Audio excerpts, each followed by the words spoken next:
മുൻ പ്രധാനമന്ത്രി HD ദേവഗൌഡയുടെ ചെറുമകനും MP-യുമായ പ്രജ്വൽ രേവണ്ണയ്ക്കെതിരെയുള്ള ഞെട്ടിക്കുന്ന ലൈംഗിക ആരോപണങ്ങളാണ് കുറച്ചുനാളായി പുറത്തു വന്നുകൊണ്ടിരിക്കുന്നത്. ഈ സാഹചര്യത്തിൽ ജനതാദൾ സെക്യുലർ ഇയാളെ പ്രഥമ സ്ഥാനത്തു നിന്നും പുറത്താക്കുകയുണ്ടായി.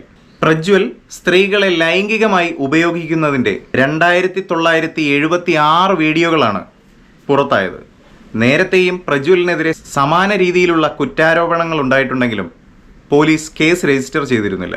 എന്നാൽ ഇപ്പോൾ വീട്ടിൽ ജോലി ചെയ്യുന്ന സ്ത്രീ പ്രജ്വലിനെതിരെ പരാതിയുമായി പോലീസിനെ സമീപിച്ചപ്പോഴാണ് ഞെട്ടിക്കുന്ന വിവരം ലോകമറിഞ്ഞത്. ഇത് അന്വേഷിക്കുന്നതിനായി സ്പെഷ്യൽ സ്ക്വാഡിനെ രൂപീകരിച്ചെങ്കിലും പ്രജ്വൽ ഇന്ത്യ കടക്കുകയാണ് ചെയ്തത്. ഈ ഇലക്ഷനിൽ BJP JDS സ്ഥാനാർത്ഥിയായിരുന്നു പ്രജ്വൽ. പ്രജ്വലിൻ്റെ പിതാവായ HD രേവണ്ണയ്ക്കെതിരെയും വീട്ടിൽ ജോലി ചെയ്തിരുന്ന സ്ത്രീ നേരത്തെയും പരാതികളുമായി മുന്നോട്ട് വന്നിരുന്നു.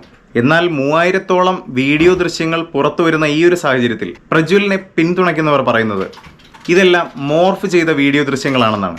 എന്നാൽ നേരത്തെ തന്നെ BJPയിലെ മേൽഘടകങ്ങൾക്ക് പ്രജ്വലിൻ്റെ ഈ രീതിയിലുള്ള താളപ്പിഴകൾ അറിയാമായിരുന്നുവെന്നും എന്നാൽ അതിനെതിരെ ഒരു നടപടിയും കൈക്കൊള്ളാതെ മുന്നോട്ട് പോവുകയായിരുന്നുവെന്നും മറുപക്ഷത്ത് ആക്ഷേപങ്ങൾ ഉയരുന്നുണ്ട്.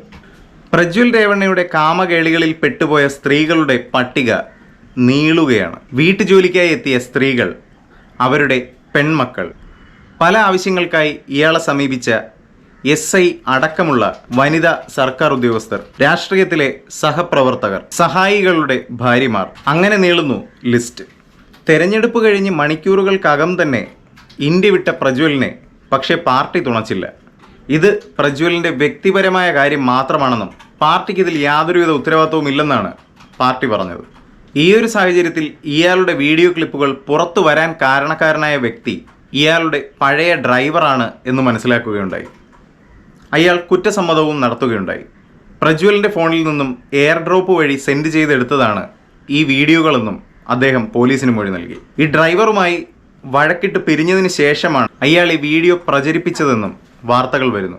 എന്തായാലും സ്വന്തം പാർട്ടിക്ക് അകത്തു നിന്നും പുറത്തു നിന്നും ഒറ്റക്കെട്ടായുള്ള വിമർശനങ്ങൾ നേരിടുകയാണ് പ്രജ്വൽ ഇപ്പോൾ.